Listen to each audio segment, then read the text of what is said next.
Hello, I'm Oliver Sykes. I write and perform stories for children and their grown-ups. This one I'm about to read is taken from Tales of the Weird, the Wild and the Wonderful. It's called Coco, Spike and the Dark Night. And I'm going to read it chapter by chapter. So here we go, chapter 1, Nettle Soup. The bright blue morning sky had fallen into a cosy, rosy sunset. Woodpeckers had ceased their drumming. Chaffinches had finished their chirping, nightingales had quit their trilling, and for the briefest of moments all was quiet in Rivington Pike. A gust of wind whirled its way through the ancient woodland, lifting the vast carpet of crisp autumn leaves. It rattled its way through the thick conker-brown canopy and eventually arrived at the tangled trunk of a large oak tree. "For the last time, will one of you please close that window?" grunted Grandma Willow, the tired old gran of two young, forgetful hedgehogs. "Sorry," Spike squeaked, dashing over to close the window while turning to stick his tongue out at his little sister Coco. "Grandma!" Coco shrieked, as if she'd been burned. "Spike just stuck his tongue out at me." Grandma Willow swung around and towered over Spike, her lips pressed together, looking angry and disapproving. But Spike's tongue was now nowhere to be seen. His cheeky face was suddenly replaced with a stern frown, and his front paw was now waving in protest. "I never," he fibbed.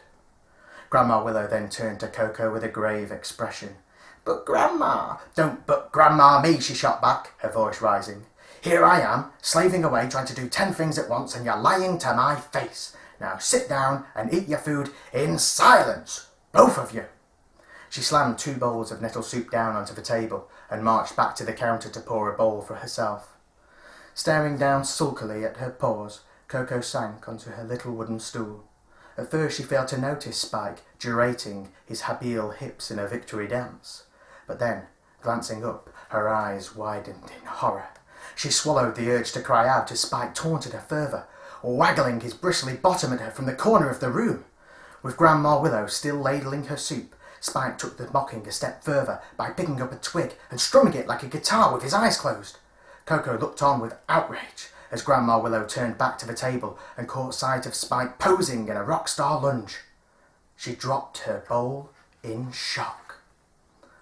The bowl fell to the kitchen floor and smashed into pieces, splashing lumpy dollops of green mush everywhere.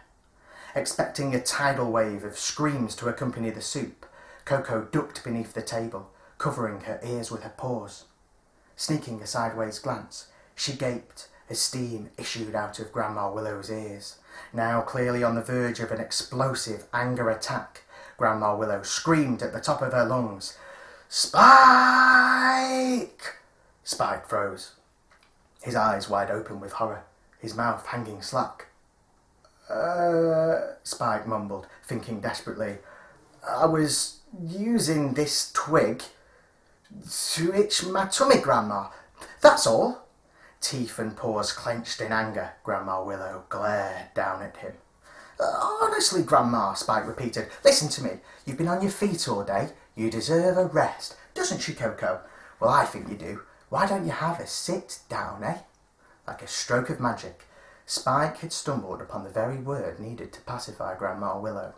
Sit.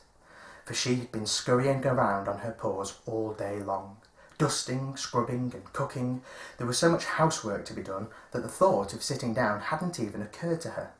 As Spike offered Grandma Willow a chair, her eyes widened with relief.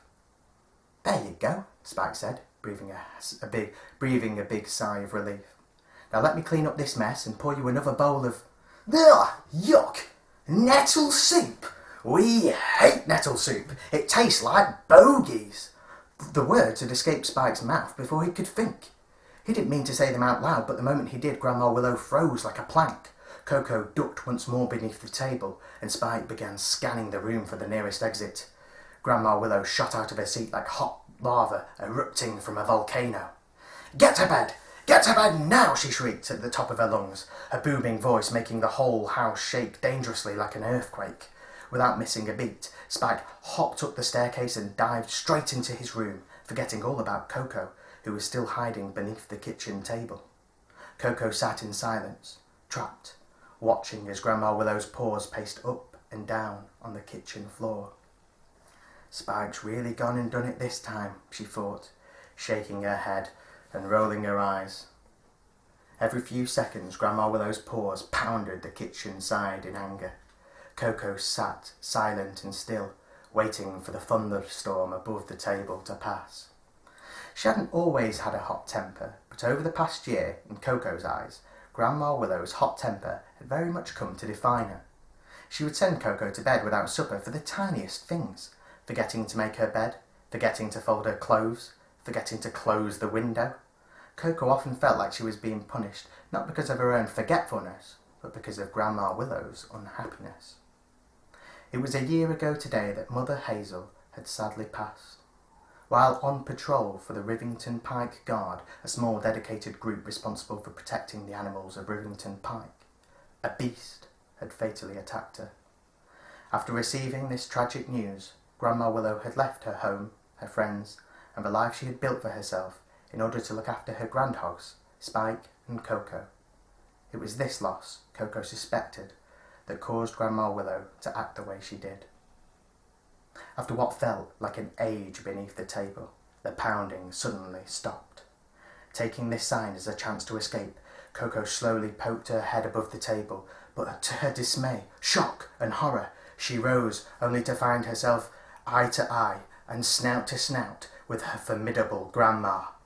"Get to bed," she hissed, eyes white with rage. Coco stepped backward slowly, turned on her paws and sprinted up the staircase as Grandma Willow's angry voice chased her tail. "No tea, no supper, and no breakfast if I catch a single sight of you. Lights out and bed!"